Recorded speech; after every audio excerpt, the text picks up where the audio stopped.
Hello everyone, this is Dr. E and for today, pag-usapan man natin ang mga real numbers at paano natin ito gamitin in real life situation.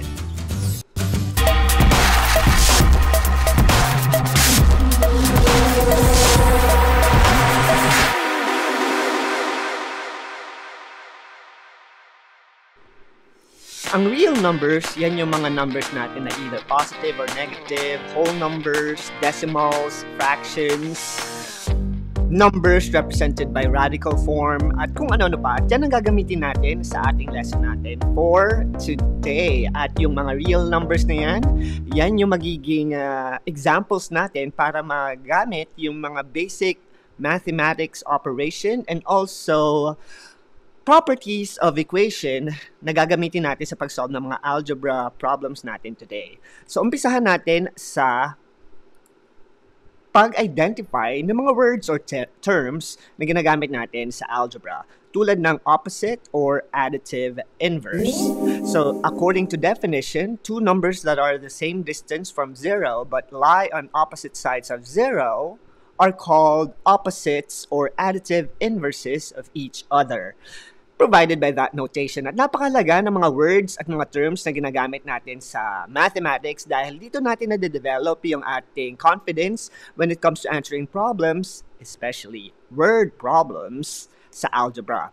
So kung hahanapin natin yung opposite or additive inverse ng bawat numbers na yan, napakasimple lang nito provided na alam natin ang ibig sabihin ng additive inverse or yung opposite ng ating mga numbers or real numbers. So, ang opposite ay hindi kaparehas ng reciprocal, kaya ano nga ba ang opposite ng 9, 3/4, at negative 3.5? So, unahin natin si 9. Ang opposite ng 9 ay negative 9 dahil ito yung tinatawag nating additive inverse ng 9 na kung saan kapag in-add natin si 9 at negative 9, it will equal to 0. So, yan yung tinatawag nating opposite or additive inverse. So, kung ang 3/4 na isa sa mga example ng real number natin, ang kukunan natin ng opposite, ang opposite niyan would be negative 3/4 at hindi 4/3. So, tandaan, ang opposite ay hindi kaparehas ng reciprocal. Kaya ang negative 3.5 na isa ring real number on decimal form, ang opposite niya would be positive 3.5. So, yan yung ilan sa pamaraan kung saan mas maintindihan natin yung pagsagot ng mga word problems dahil maaari na nating i-translate yung ating mga verbal statements into an algebraic form tulad ng example na ito. So, dito sa ating word problem involving real number, according to this, Sandy is 5 years older than 1/3 of Liam's age. If Sandy is 16 years old, how old is Liam? So, yan yung ating i-compute at madali lang natin ito masasolve kung kaya natin mag-translate ng mga verbal statements or English statements into its numeric form or algebraic form. So, unahin natin yung 5 years older. In mathematics or algebra, it's translated to plus 5.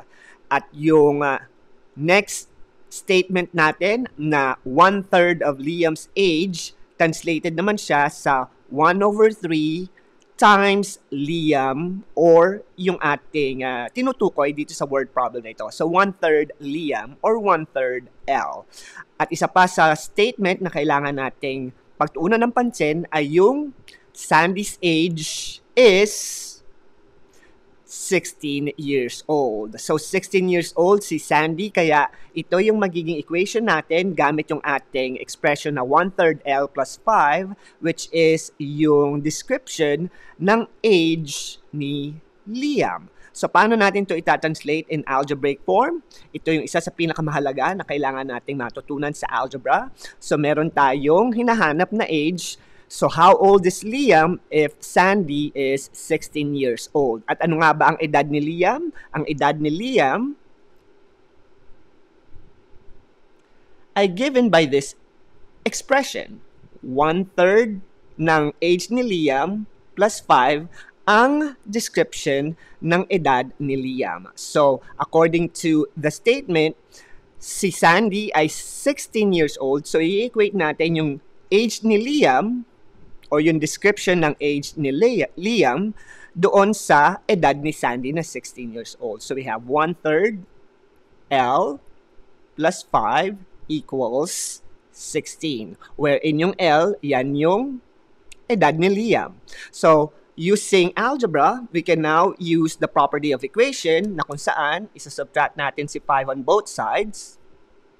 So, meron tayong 1/3L equals 16 minus 5 is 11. And then after that, we need to get rid of 1/3 at huwag kayong masyadong matakot sa fraction dahil ang reciprocal ng 1/3 ay 3/1 or 3. So, imo-multiply lang natin ng 3 on both sides para makancel natin si 1/3 kay L at matitira na lang is si L equal to 33. So ito ngayon yung edad ni Liam according to our algebraic translation dito sa ating word problem. So 1/3 L plus 5 is equal to 16, which is the equation that we're able to generate based on our word problem. At using algebra, nakita natin at na-solve na si Liam ay 33 years old na according dito sa ating description. So yan yung isa sa pamamaraan ng paggamit ng real numbers at pag-apply nito sa mga real-life situation tulad dito. Now, another set of problem is this one. Ben bought one share of stock at 40 points. He watched the price of this stock every day for a week. On Monday, the stock moved 2.5 points up. On Tuesday, it moved 1.75 points down. On Wednesday, it moved P points. At yan yung hahanapin natin mamaya. And on Thursday and Friday, the stock moved 0.75 points up each day. Now, if the price of the stock was 45 points at the end of the week, what is the value of P? So, hahanapin natin yung value ng P based doon sa ating word problem. So, isa-isahin natin yung mga mahalagang statements dito sa ating word problem. Una, Ben bought one share of stock at 40 points. So, sabi dyan, 40 points. So, positive 40 yung representation niya in algebra.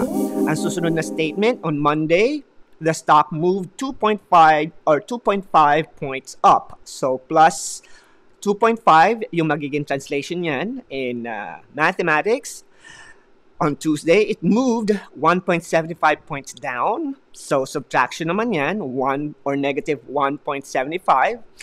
And on Wednesday, it moved P points. So, hindi natin alam kung ano yung P points na yan, pero it moved P points. So, ang movement lagi ay positive, kaya positive P yung magiging expression natin dito.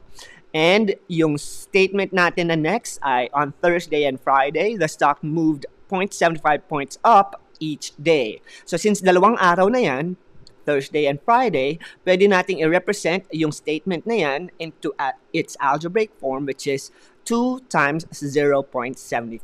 So, yan yung ating representation ng statement na yan. At syempre, sabi dito sa ating word problem, the price of the stock was 45 points at the end of the week. So, i-equate natin siya sa 45 mula dito sa ating mga statements na yan. So, ang mapapansin natin, pwede nating i-translate yung ating mga statements into an algebraic equation tulad nito.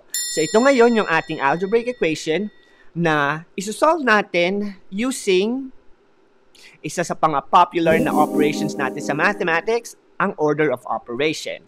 So, gamit ang order of operation, uunahin natin siyempre yung multiplication, which is 2 times 0.75, and it will now, or our equation is now going to be simplified into this. So, ngayon, meron na tayong new and simplified version ng ating equation. Ang susunod naman nating move would be to add 40 and 2.5, and mag-left to right method na tayo after this one dahil isosolve na natin si P. At pag pinagsama natin si 40 and 2.5, it'll be 42.5. So, now we have this new statement or new equation, at ang susunod natin ngayon ay i-add naman si 42.5 or i-subtract si 42.5 kay 1.75. Kaya meron tayong 40.75 plus P plus 1.5 equals 45. At ang susunod nating move ay syempre to add yung remaining terms natin. Kaya meron tayong equation na 42.5 plus P is equal to 45. And in this case, we can now use our algebra skill to find the value of P. So meron tayong 42.25 plus P equals 45. So we will subtract 42.25 on both sides, 42.25. At matitira na lang ay si P at ang 45 minus 42.25 will give us 2.75. So ngayon, ito na yung value ng ating P na nasolve natin using algebra. So ganyan natin tinatranslate yung mga verbal statements natin gamit ang ating mga real numbers para ma-solve natin yung hinahanap natin sa problem na ito na kung saan nakuha na natin using mathematics that the stock moved up 2.75 points using the order of operation. So yan ang example number 2 natin. At ang example number 3 natin would be using DVDs. Now, the selling price of a certain DVD is $7 more than the price the store paid. If the selling price is $24, what did the store pay? So, again, overwhelming paminsan-minsan yung ating mga word problems, pero kung hihimay-himayin natin to at itatranslate natin yung bawat statement into its numerical form, it will be a lot more manageable to answer problems like this. So, unahin natin yung ating statement na kung saan $7 more, so ibig sabihin yan, plus 7. So, yan yung translation niya into algebraic expression. At yung susunod nating statement would be the selling price is equal to 24. So, equal to 24. So, equal 24. And if we translate yung ating word problem into its algebraic form, magkakaroon tayo ng equation na x plus 7 equal 24, wherein yung x, yun yung how much or kung magkano yung binayad ng DVD store mula sa seller dito sa ating word problem. And from here, madali na yung algebra skill na gagamitin natin dahil isang step lang yan. X plus 7 is equal to 24. We will subtract 7 on both sides. And now x is by itself. And 24 minus 7 is equal to 17. So ito ngayon yung value ng x na hinahanap natin. At kung sasagutin natin yung word problem, we would know that the store paid $17 for the DVD.